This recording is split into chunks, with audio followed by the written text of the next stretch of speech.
simple question asked by a poet on a night the audience was ready to devour everything the community of creatives will dish out on stage.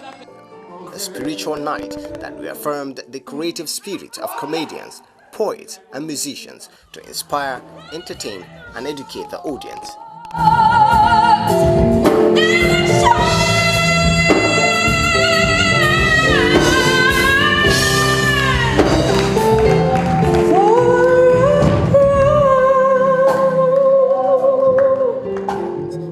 Some parents did not allow their words miss the engaging maiden edition of Haywhy the Rhymer's Night of Rhymes and Poetry, which also provided platform for young creatives to hone their talents.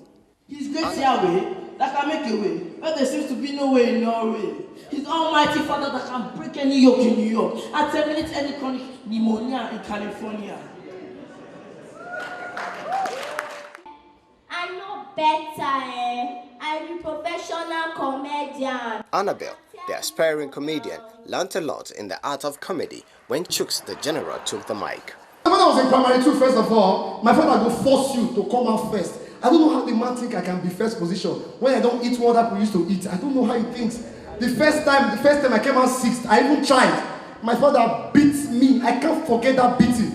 He said, next year, if you don't come out first, I will kill you. He reached out next year. I couldn't come out 10. To go house, can't retire me. I just thought that I was gone. I managed, I got home. After that bit of that session, I told myself, if I don't come out first, I'll just change father. The next day, they gave me results.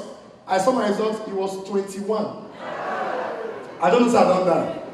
I don't hold the result and they cry. I look heaven, I look earth. Full tears. Now, 21 in position is called 21st position. As I hold that result, they cry. Full tears.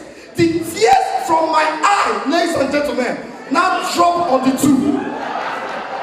I heard a voice from heaven. My son, use your hand to wipe it. Immediately, ladies and gentlemen, I just wiped my hand through the 2. Ladies and gentlemen, for the first time in my life, I was first position. This was followed by a plethora of poetry performances where the poets used different metaphors and images to express our complex and collective reality woven around love, life and nature. I think about all the things I have given up to be with you and ask myself if you have ever been with me. Living in lies protects your heart for some times, but what happens when the lie dies? Deja vu, deja vu. You wouldn't be here today without me because while you slept, I was up praying for you. On days you were too tired to work, I was up editing documents and proposals you needed to send out. While you slept, I was up making calls and setting up meetings with potential clients. I was no secretary of yours, but I role-played every part perfectly because I wanted to make and see that you become the greatest man that ever lived the face of this earth. I wanted to make you my king. Challenges are not to break you, my brother, to make you. No matter to shatter, your life can still be gathered and put together. So just keep going back, my brother, and surely you will. Let's go. She's as beautiful as an African goddess. Her beauty gleams, her hair blacker than tar. She's the true definition of Haywhy. Laughing with her white teeth, her mouth look like a crescent moon. Strength na Abuba, the word of God na Arapa, honor na Kokoka. She know they chop the booger of idleness. Her parents call her blessing. Her neighbors call her Moto who meet their desire. If only she will be mine, I will call her Iniloge, Aduke, Arike, Ada, Adaobi, my one and only Haywhy. Many Haywy's there, but she better pass them all. The audience was indeed engrossed with the performances and evidence that performance poetry or spoken word is ready to take its rightful place in the mainstream entertainment. It's not just an art form that entertains, it's also an art form that could inspire, that could really bring about change in society. So it's really something we should embrace. And then you have a blend here. You had comedians, even some actors came here, and some musicians.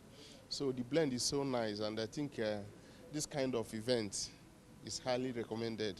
And I think Abuja will be better for it. It's highly commendable. It's brought people together, and even though we focused on the community of faith, it's something that I see definitely it's much larger than that, and it's given the youth of Nigeria, the creative youth of Nigeria, a whole new deployment of creative expressions. For the first time, I'm meeting Haywhy, but we've been talking for months or over a year now, and he's such an amazing guy, and his poetry is on a different dimension. If you understand what I'm trying to say, it's with anointing and grace. It's not just any, kind of poetry or putting words together and rhyming, but with a message. Thank God for some colleagues like Dike Chukwumerije, Bash, Dejigianko for what they are doing. We've also come together like comedians, so take poetry to the forefront, and we believe in the next few years, by God's grace, we have a lot of comedians that are millionaires now. Not as if we envy them, but someone paid the price. And we are also seeing very soon when there will be a corporate event or a reception in a wedding, birthday party, instead of bringing a comedian, you prefer a poet, because poetry to me is richer than comedy. Comedy is just more of entertainment, but poetry, you see education, you see inspiration, and you see entertainment, 3 in 1. So we are trying to project it so that very soon poetry will take its proper place in the entertainment industry. A night of rhymes and poetry was long enough, but short in the eyes of the audience. This was a sign of success and the beginning of bigger things to come from Haywhy, the rhymer. Thank you.